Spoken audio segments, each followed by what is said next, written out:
Kaip sakai? Jom filmuosiu visą laiką, tyčia. Sveiki draugai, šiandien laidoje matysite. Kokį čia gerą įrankį turi, parodyk. Iš kur gavai? Semko Viniakalė, nu nežinau, galiu palikti, pasižiūrėkit. Taip, geriausia. Norėčiau, kad pristatytum, pasakytum techninius duomenis. Su techniniais duomenis. Netepsi, nevažiuosi. Žiūrins Danė išaiškino. Jeigu mažiau žiūrėtum Markevičiaus, o daugiau apie įrankius žinotum. Šitą geriau neviešinti, pasalginė. Jo, Ką turim pradžią. Girdis, Žilvė, gal dėsim stogų lišukų kaminą? Su ilgesniu gal? Ai, čia kad įskim, palauk. Viskas gerai. Oi. Kažką norėjau pasakyti, bet nebeatsimenu. Ai, nu tai va, čia pasidarėm atramas aplinkui. Dar reikės kampuose, dėsim kampuose po murlotą. Čia va laikinai yra. Tai va įsidės stoikę da. Čia visur gėgnes dėjom, guldėm apačioj vieną, nes yra grindis. Kažkada gal čia kambarį bus. Tai dar čia išsiardys, šitos sudėsim stygas viršui. 3 dėsim taip ir 1 dėsiu taip ir tada tos nusiardys. Tai va, mums liko apskardint kaminą, atsivežėm stogo dangas, nes tam stogui projektų nebuvo, tai sunku buvo paskaičiuoti, kiek kvadratų stogas bus. Nežinojom nei nuolydžio, nei laipsnių, nieko, nei kokiam aukštį bus. Tai atsivežėm dar papildomai 60 lapų. Pirmą kartą tiek lapų pritrūkoma. Čia trūksta ir iš to kampo biški, tai šiandien tikslas susidėsim kabliukus lietų sistemai ir kaminą apsiskardysim.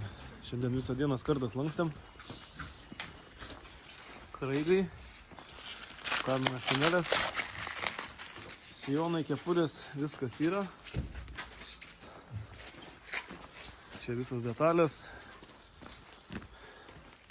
Ir va čia dar tiek trūksta, tai va 60 lapų trūko šitam objektui. Tai čia yra rekords. Dažniausiai jeigu trūksta, tai kokį 10, arba būn, kad 10 paliek, bet kad 60 trūktų, nu yra kaip yra.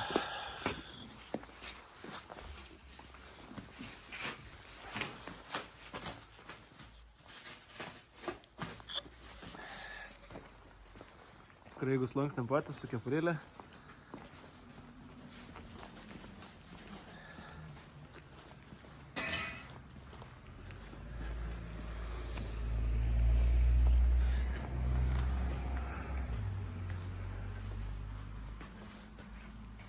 Čia, kaip žinot, sustiprinam murlotą.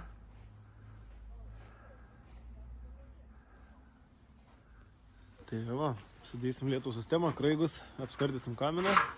Pabaigsim čia stiprinti. Čia dar prie žiemą uždėsim tai terasai plevelę, kad žmonėms šaltis labai neitų viršų nepustytų ir viskas bus tam objektui. Stogė 50 įsikišo, kažkada fasadas bus apdarytas kaip čia ir bus viskas čiki-piki.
Sveikučiai, draugai.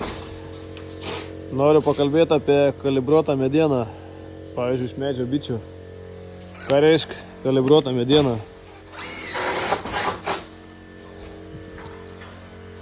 Daug kas manęs klausėt, Žilvinai, naudoju kalibruotą medieną, bet reikia stogą lyginti. Dabar paaiškinsiu, draugai, ką reiškia kalibruota mediena. Tuoj atsidengsiu.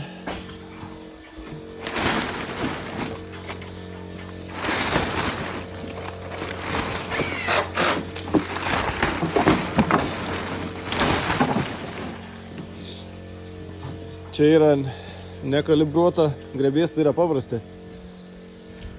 Dabar tarkim turim C24 kalibruotą, va, žiūrėkit skaičius, tarkim gegnę arba murlotą. Ką reiškia kalibruota mediena, papasakosiu paprastai iš savo pusės.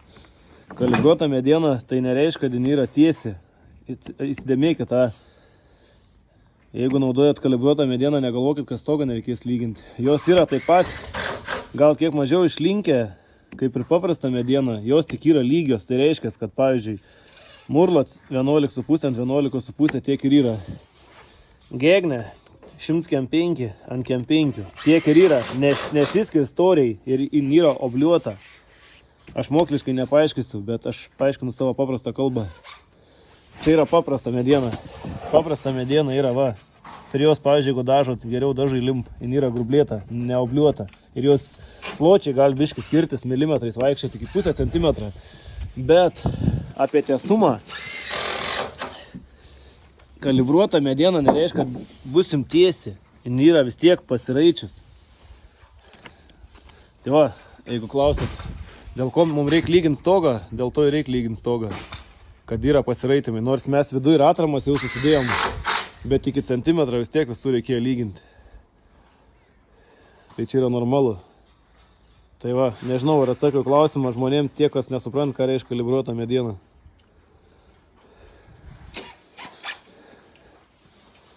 Kaip žinot, kas mane seka daug metų, aš pats su juo dirbu tik 2 metai. Visą gyvenimą pats su paprasta mediena dirbau. Taip pat ir makaronai, pasižiūrėkit. Kalibruota džiovinta C24, bet vis tiek va tokių dalykų yra. Yra šakų. Čia nežinau, ar turėtų būti, ar neturėtų būti, bet jin yra obliuota ir jos storis ir plotis nesiskiria, bet jie gali būti kreivi. Gal neturėtų, bet jie yra visi. Kažkiek plius minus kreivi. Aišku, nepalygysi su kaimo mediena. Ta mediena vis tiek yra 10 kartų geresnė, o kainos skirtums ten yra 50 eurų gal tik kubė. Tai va, mes pradėjom jau dangą keltis, šiandien pradėsim dangą montuoti. Danga pas mum yra Budmat Venecija, X-Mat padengimas. Galim pakalbėti apie video, draugai. Kas nematėte YouTube mano video apie Rookie Finerą, apie Budmat, papasakos dabar, žiūrėkit. Trumpas epizodas iš kaip atpažinti originalą.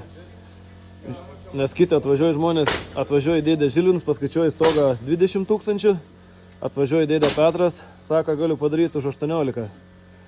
Ir dabar pažiūrėkit, sako, aš noriu Venecijos.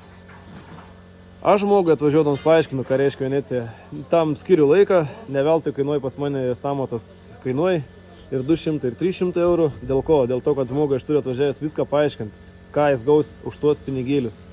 Tai jūs sakot, aš noriu Venecijos. Jeigu esat tas, kuris neišmanot, nežinot mano video, nežiūrit, žiūrėkit. Noriu Venecijos. Žiūrėkit, pasimat, atvažiuoju pas jum dangą, sakot, užsisakiau Veneciją, tikrą Veneciją. Žiūrėkit, dabar, draugai, pasimat lapą, pasinkit lapą už 8 eurus ir pasinkit lapą už 15 eurų ir pajusit skirtumą. Jau nekalbant, kad rankoji kaip jaučiasi. Žiūrėkit. Va. Ką matot parašyta? Budmat. Venecija. Ką matom dar parašyta, draugai? X-Mat. Ką reiškia X-Mat? X-Mat reiškia 50 metų garantiją, kad jūs turit padengimą gerą. Toliau turim datą, žiūrėkit, 23 metai, rugpjūčio 31. Tai ta danga ir stau čia apie 2 mėnesius. Tai jin praktiškai buvo pagaminta ir atvežta čia. Dėdė Petras atvažiavęs atveš dangą panašią. Čia nebus jokių užrašų arba bus užrašai tokie, kur nieko nesuprasit. Ir žiūrėkit, kad čia nebūtų, kaip yra buvę, kad 5 metų senumo atveš. Ir jokių eksmatį, jokių padengimus negausit. Ir jūs gausit kokį 10 metų garantiją tik stogą dangai. Tai va, žinokit, už ką mokat, domėkitės, žinokit, kokią medieną gausit, kokią dangą gausit, kokią plevelę bus sumontuota ir taip toliau. Turit domėtis, koks pakalimas, kokia lietų sistema, nes samatos kaina apie kokybę, žinokit, irgi daug ką pasako. Jeigu samdotės meistrus, turit išklausinėti viską. Neužtenk tik parodyti, va, aš noriu tokią stogą kaip pas kaimyną, jūs turit žinot, ką jūs gausit. Viskas smulkiai. Tai va, draugai, taip ir darbuojamės.